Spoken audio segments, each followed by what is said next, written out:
Well, if the climate is changing, it's not doing so with a lot of consistency, it has to be said. Yesterday morning, people across Tasmania woke to snow. Let me remind you, we're only 6 weeks away from Christmas.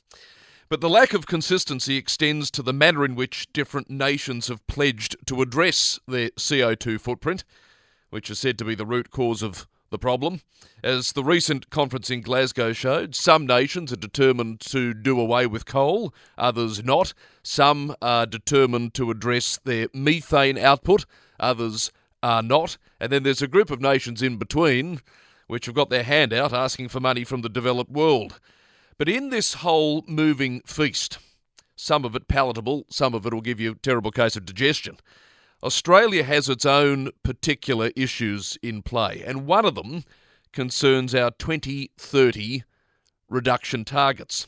Now, all the evidence suggests that we will meet, if not beat, our 26 to 28% reduction of CO2 output by that point. And with that established, there are some, even within the government's own backbench, that say, why don't we set a more ambitious target as we head into the next climate conference, which will actually be in Egypt around about this time next year. One of those is Jason Falinski up on Sydney's northern beaches. He joins me on the program. Jason, it's always good to talk. Thank you, Michael. Thanks for having me. No, my pleasure. Thank you for your time. You reckon we should have a more ambitious 2030 target? Well, no, actually, I think on balance I don't. But I think it's a shame that we don't do that because, as you were just saying, we are going to meet and beat our Paris agreed target of 28%. At the moment, we're on track to get to 35%. The Prime Minister announced a slew of climate policies last week, which will only have the impact of further reducing our emissions and therefore improving that target. And I guess I come from the point of view that we should take credit politically for the fact that our emission reductions will be much higher than our target rather than, standing on the ground. But I understand the opposite argument, which is that one of the major issues at the last election was that we went to the election with a 28% target with a plan to get there. Labor went to the election with a 45% target and no plan, and it was a major issue, and Australians voted in preference for our target and our plan, and you have to keep democratic faith with the people. You mentioned the last election. I mean, you were part of the government then, you'll be part of the government at this upcoming election next year. Just for my listeners who are a bit confused about where the government stands now with climate policy, can you reconcile the rhetoric from the last election with the now embrace of net zero by 2050 leading into this election? Because there does seem to be a rather obvious chasm between the rhetoric from the Prime Minister and indeed the government attacking Labor only 3 years ago and an almost embrace of most of their policy platform leading into this election concerning climate. So, Michael, it saddens me to do this, but I disagree with you.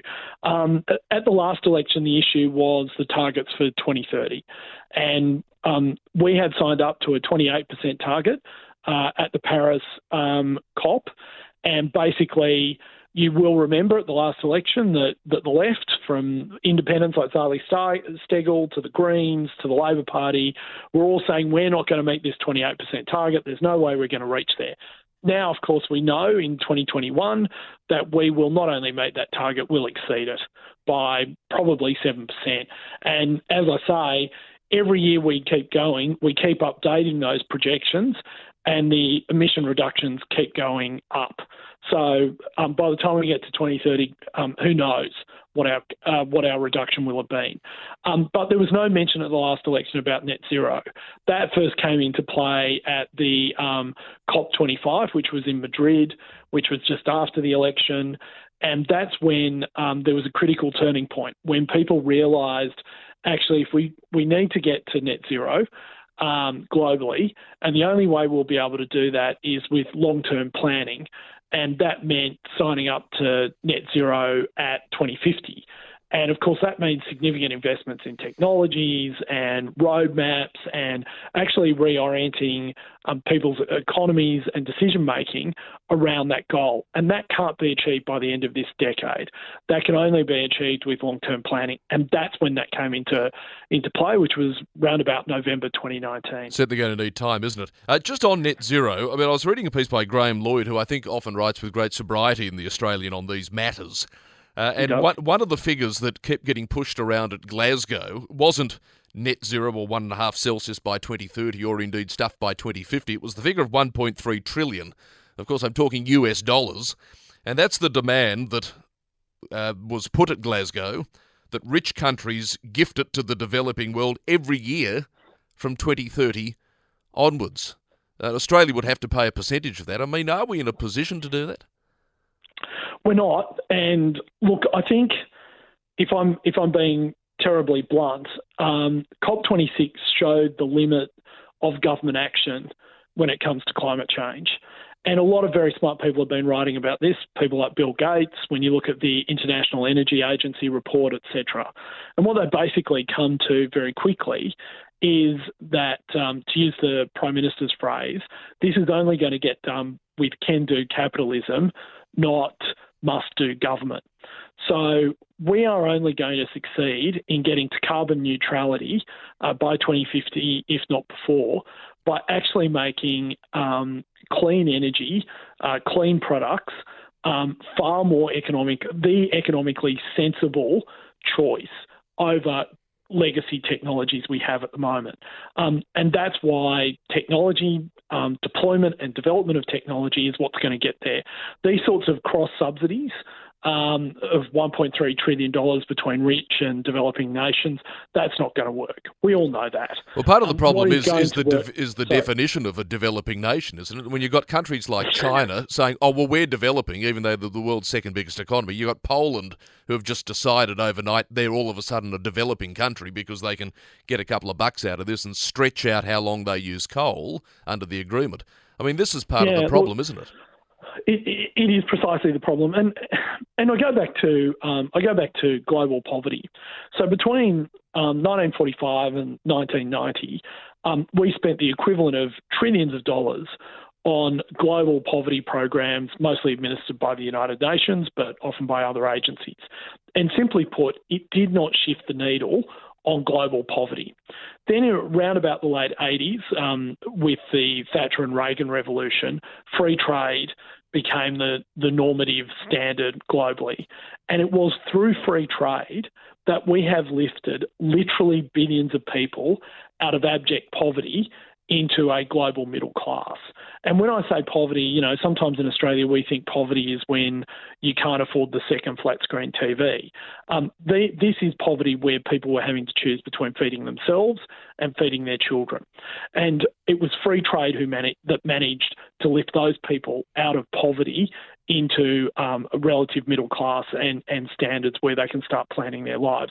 It will be can-do capitalism, it will be markets, it will be free trade that will solve the problem of getting to net zero before 2050 or by 2050. It is not going to be through government transfer programs that you're referring to there. Mind you, to go back to what Graham Lloyd said, he said it is fair to say that the business leaders who flocked to COP26 in their private jets were not acting completely out of altruism. As he said, most of that $1.3 trillion a year being demanded by the developing world will be spent on things that business will develop and business will produce. So, sure, the capitalist sort of mercantile class will create the technologies, but it does seem still a lot of the bill is going to be paid by taxpayers in the West.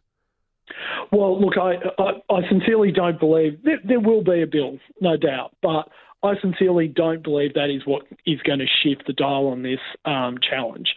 So it is when developing nations need to make a choice because, not unfairly, they are demanding reliable and cheap energy for their nations.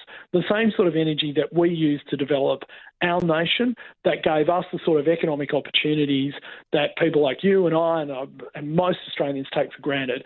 Why shouldn't people in India also have access to those same opportunities. That will only be solved when the Indian government or whoever has a choice between a solar panel array with green hydrogen versus a coal-fired power station. And when they look at the numbers, they go, well, the green hydrogen power plant is half the price of the coal-fired power plant. That's why we're going to buy the green hydrogen power plant, and we're going to get our green hydrogen from Australia. So that is when this will start to get solved. It will not get solved by transferring trillions of dollars and mandates and telling people they have to do that. We have seen this movie before. We saw it after 1945 when we tried to alleviate global poverty using government subsidies and government transfers. It didn't shift the needle. The needle only got shifted once we implemented free trade globally, and suddenly billions of people moved out of abject poverty into the global middle class. Just before you go, the elephant, I think, in the room at Glasgow was population. I mean, we speak about places like India and China. I mean, they're awash with people compared to us. We're a absolute pimple on the map. Now, it's the issue that dare not speak its name, but surely at some point it has to be addressed when you've got the world's population growing rapidly. The projections are it'll get to 10, maybe 11 billion by the end of the century. I mean, that is obviously going to have a massive impact, not just on energy demand, irrespective of where you get your energy, but on demand for automobiles, demand on oil, demand on nature. There'll be greater demand for meat. I mean, all these other issues, which apparently feed into this global warming story, are going to be exponentially ramped up because there's more of us demanding more of the planet. And yet, no one seems to have the guts, at least, to talk about this. We talk about green hydrogen, but we never talk about population. Why are we scared of it? Well, your point's a really good one because there is a book called Factfulness. And in that, he's a Swedish demographer. And he makes the point, actually, that in large parts of the world, we will actually see depopulation over the rest of this century. So countries that we perceive of at the moment as being very populous, like China, most of Europe, North America, etc., will actually start, even Australia, will start to see depopulation. In the cases of North America and Australia, that our populations will continue to be bolstered by net migration. Where you will see a lot of population growth is in Africa, and that's why exactly what you're saying is right, which is unless we get the technologies right and we deploy and develop them appropriately, if Africa develops the same way that most of the rest of the world has developed to date, that is using carbon-intensive fuels, then we've got a bigger problem than we realise. If, however, they're able to go to green hydrogen, cell-based meats, vertical gardens, all those sorts of things that are coming, and not to mention transport solutions, et cetera, if they go down that route, because we have made it cheaper, more efficient, easier, safer to deploy, i.e., that is the value proposition is overwhelming compared to the legacy technologies we currently have, then we have kind of a world in which it is sustainable. But the population question around the globe, the point you make is a really great one, but it is only happening in Africa. The rest of the world faces the prospect of depopulation. So in Italy, for example, at current birth rates, in the next 50 years, their population will halve. Russia is looking at a demographic time bomb where they're currently around about 300 million people, I think, and they will lose about 30% of their population by about 2070. China, the demographic time bomb in China is well known.